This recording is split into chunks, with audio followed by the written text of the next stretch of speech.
So, as you know from prior comments made today, we are honoring Dr. George Spaeth this evening with the HCU Hero Award. Those who have been at prior meetings will know what that is, but not all of us were. So we give this award at every patient meeting to a healthcare professional who has made major contributions over their lifetime to the Homocystinuria field. And Dr. Spaeth, despite coming from the field of ophthalmology, has done just that. Now, I was told to read his bio, but most of you were in the earlier session for his keynote talk, so I won't repeat the formal part of his bio, other than to say, not too shabby, trained at Harvard Medical School, then Wills Eye Hospital, then he was voted the most influential ophthalmologist in the world in 2015.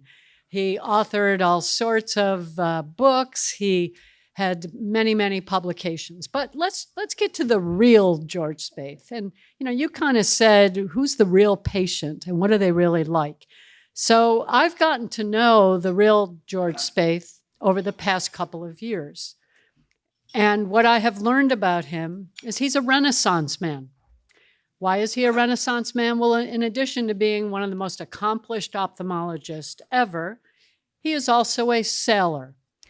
And he raced sailboats, and he told me he won every season. And if he didn't, it was someone else's fault because they fouled him.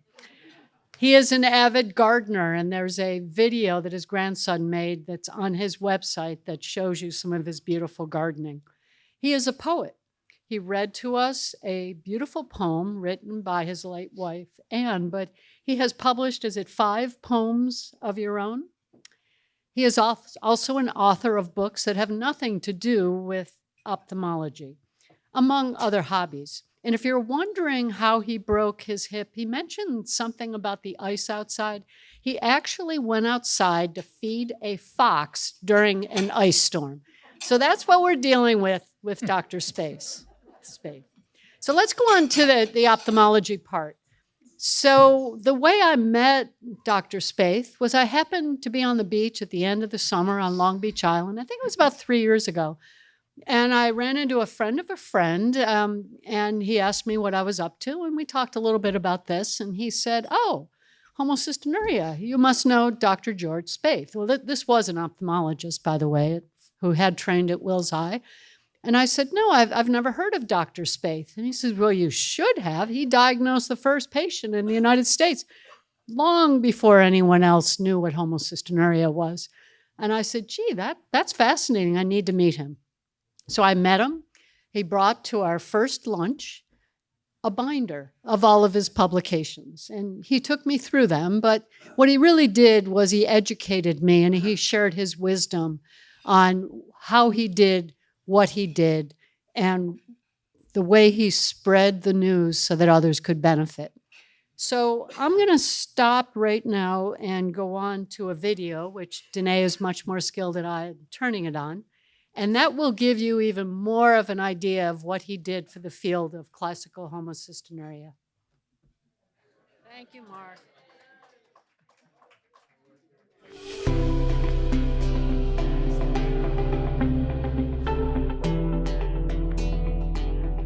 Hi, I'm Margie McGlynn. I'm the co-founder and president of HCU Network America, and I'm here today with Dr. George Spaeth.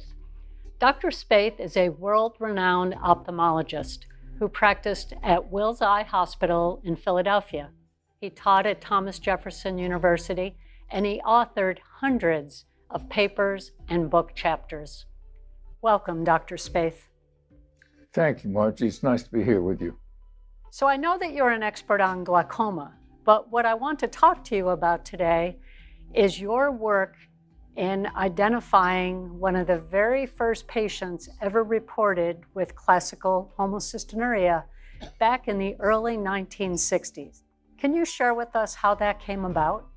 One of the senior ophthalmologists at Wills admitted a young girl because she was having problems with the lenses in her eyes, and they were going to cause difficulty, and they needed to be removed.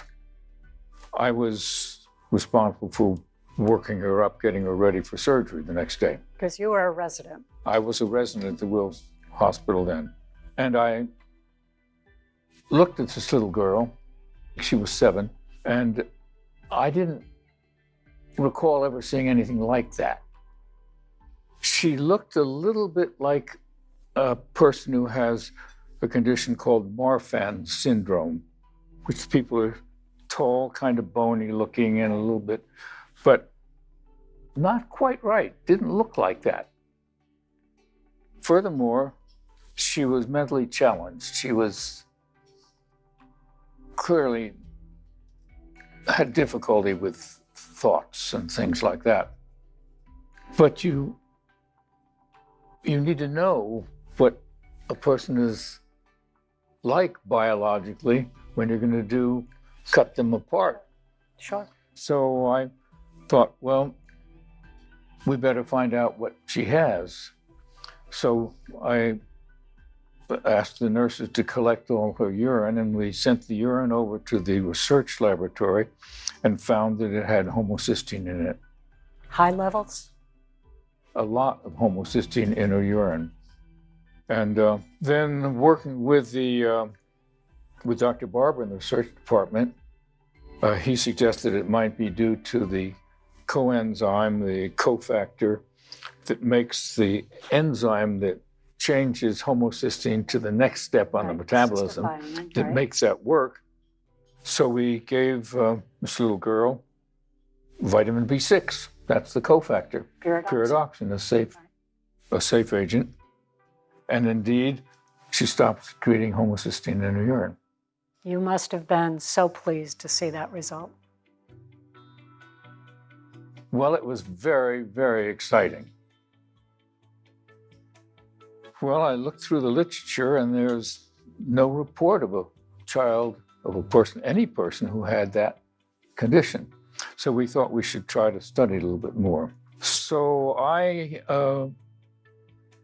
got in touch with some places where children are institutionalized because they're not having troubles. And one of them was up in Staten Island called Willowbrook. And my wife and I drove up there. It's kind of a grim place, but we met and talked with people there. And so then they collected urine samples, and we analyzed those. And we analyzed them from some other places too. And what we found was that there were quite a few children who were fitting the same sort of pattern that this little girl that came into Wills had. So we'd found a new entity. So that was very inspiring to hear how you took the initiative to identify more patients. I credit you with the early diagnosis of my sisters in Buffalo, New York, just 2 years after you discovered the first patient.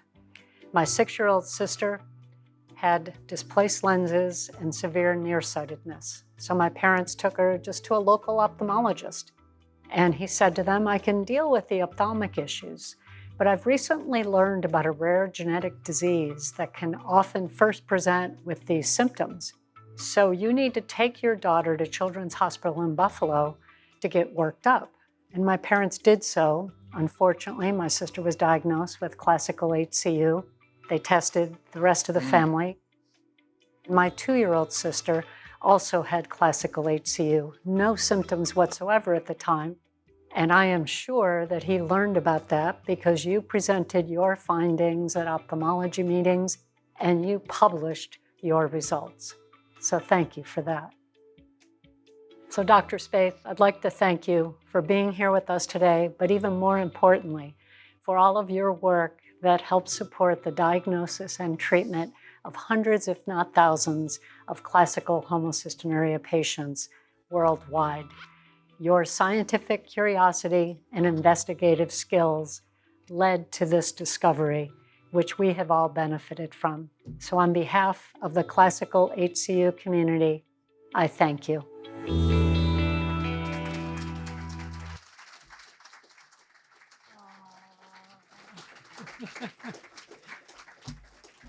How sweet. Those of you in the way back of the room didn't see that I just got a nice kiss on my cheek.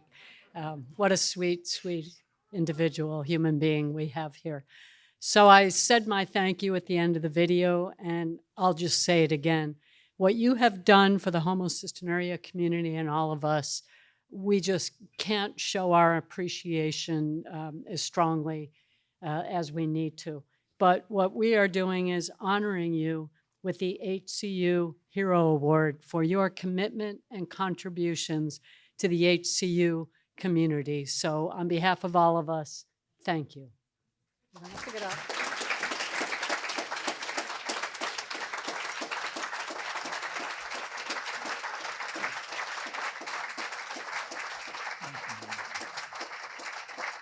I told you so.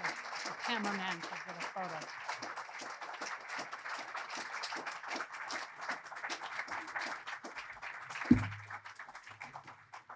So if you would like to say a few words. That reminds me Can you help with the mic there? of when Dr. Anderson was the head of the president of the American Glaucoma Society. He was being introduced.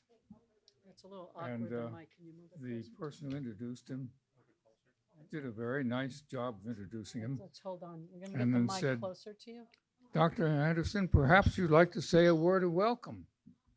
So Dr. Anderson said, welcome. So thank you. Thank you.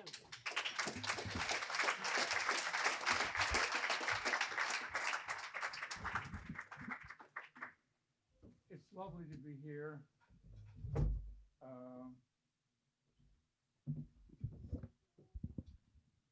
There you go. I know you wanted to say something.